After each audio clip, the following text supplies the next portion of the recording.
예. 하나, 둘, 셋, 파워. 오케이.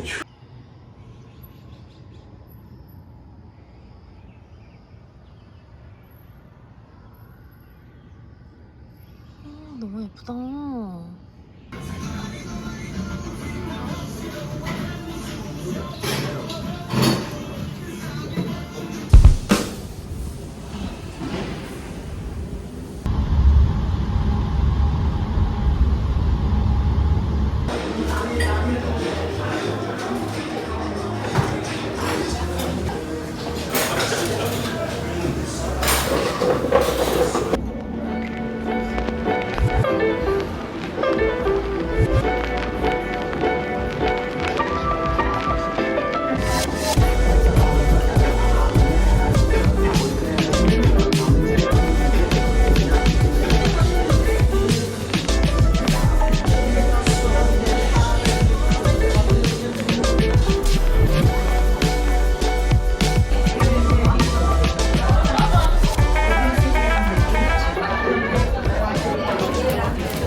구독과 좋아요, 알림 설정 필수. 치달이에요. 자꾸 테토녀가 되는 것 같고 스트레스와 감정의 급격한 변화를 줄이려고 제가 많은 노력을 하고 있는데요. 잠도 실컷 자고 또 일도 열심히 실컷 하고 또 몰입하고 이런 나날들을 좀 보내고 있어요. 저의 감정을 충분히 그리고 충실히 즐기고 있고요.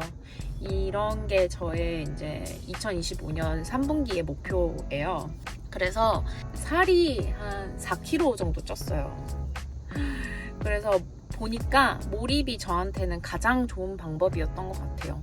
지금 저의 마음을 복잡하게 하는 그런 짜증나는 일들 그리고 사사로운 일대에서 좀 관심을 덜 갖게 되더라고요. 그래서 어제는 정신 차리고 보니까 벌써 8월이더라고요. 10월에는 제가 어릴 적에 살던 미국에 한 2주 정도 부모님이랑 여행을 가려고 합니다. 이번 연도에는 바쁘게 지내면서 이렇게 어둡고 힘든 시기를 잘 극복하기로 목표를 잡았어요.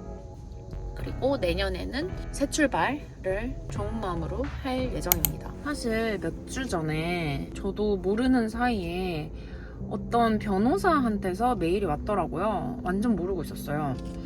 근데 알고 보니까 투비 전 남편이 이제 고용한 행정대리인 이렇게 생각하면 될 것 같은데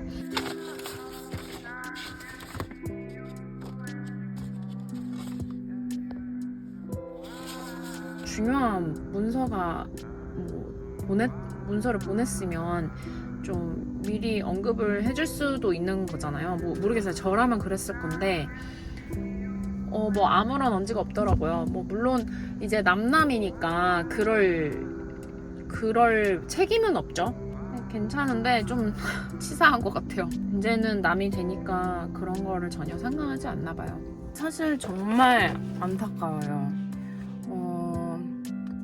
저 혼자 결혼한 것도 아니고 잘 살자고 같이 결혼한 건데 성격 차이로 이런 관계가 이렇게 중요한 관계가 쉽게 끝나버리고 그리고 서류상에도 흔적이 남아버리잖아요. 끝까지 저의 입장을 생각해 보려고 하거나 아니면은 뭐 좀 이렇게 화해를 해본다든지 뭔가의 노력을 하지 않더라고요.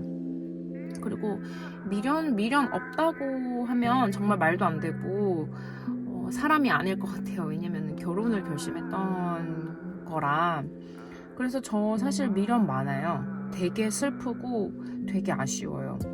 저는 이제 남들이 다 해보는 신혼을 한 번도 못 해봤는데 회피만 하는 남편을 두니까 제대로 싸워보지도 못하고 뭐 화해해보지도 못하고 그냥 이렇게 종료가 되어버리잖아요.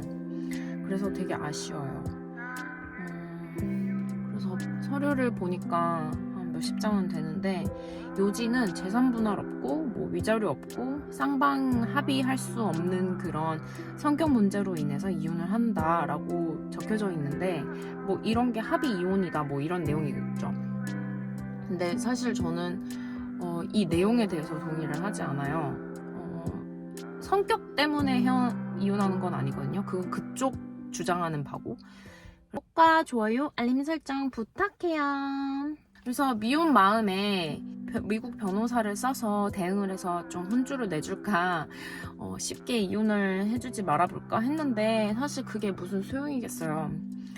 제 돈 나가고 제 감정 소비에 시간 소비에 이러한 액션들이 저한테 추가적인 정신적 물질적 뭐 이런 손해를 주는 것 같았어요. 그래서 그냥 사인 안 하고 무시하려고요. 웬 무시라고 할 수 있겠지만 무시하면 사실 그냥 자동으로 인정하는 셈이 되어가지고 자동으로 이혼이 된다고 해요. 이게 한국도 마찬가지고 미국도 마찬가지래요. 뭐 이렇게 되는지 몰랐는데 어쨌든 그래서 그냥 마음껏 네가 이혼하고 네가 나중에 마음껏 후회하든 말든 나도 이제 무시하겠다. 왜냐면 너도 여태까지 이 관계를 무시해왔으니 실컷 여태까지 저는 그에 대해서 미운 마음이 너무 컸었어요. 지금도 크고요.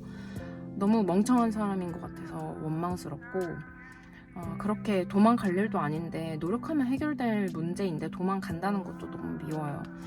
그리고 자기 생일을 그렇게 챙겨받고 제 첫 생일날은 아무것도 준비 안 하고 그걸 제가 결혼했으니까 내 남편이니까 참고 이해하자라고 하기에는 저도 사람이고 그게 시발점이었던 것 같아요. 그래서 그 사람을 더 이상 포용할 수가 없었어요. 저는 뭐 야동 여기 올려놓을게요. 야동이고 온리팬이고 그걸 다 둘째 치고 적어도 첫 생일인데 챙김받고 싶은 게 여자로서 그리고 사람으로서 방금 신부된 그런 특별 특혜권 이런 게 있잖아요.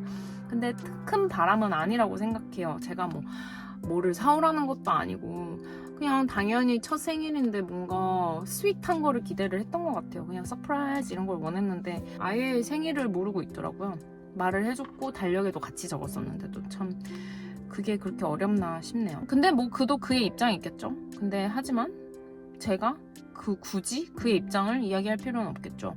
근데 좀 많은 분들이 궁금해하실 것 같아서 제가 이해하는 제가 파악하는 남편의 입장을 다음 편에 이야기를 좀 풀어볼게요. 기대되시나요?